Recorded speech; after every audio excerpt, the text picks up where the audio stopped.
New Saidabad में ख़बर ॾींदा हलूं त सिविल जज जुडिशल मैजिस्ट्रेट हातिम सखी राॼपर जी बदली ते अदालती अमले ऐं रीडर परवेज़ मल्ला लियाकत गावटे अनीस कुरैशी ऐं ॿियनि जज हातिम सखी राॼपर लाइ अलविदाई तक़रीब ऐं लंच जो एहतमाम कयो वियो।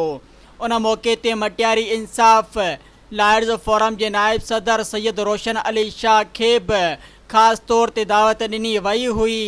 एडवोकेट रोशन अली शाह न्यू सईदाबाद में जज हातिम सखी राॼपर जी ख़िदमतुनि ते रोशनी विधी, जंहिंमें नादरा में ॿारनि जी बेफारम जा मसला ऐं बेनज़ीर लाइब्रेरी, इस्पतालूं, स्कूल ऐं असिस्टेंट कमिश्नर ऑफिस में माहौल लाइ वण लॻाइण ऐं सईदाबाद लाइ केतिरियूं ई ॿियूं ख़िदमतूं शामिल आहिनि।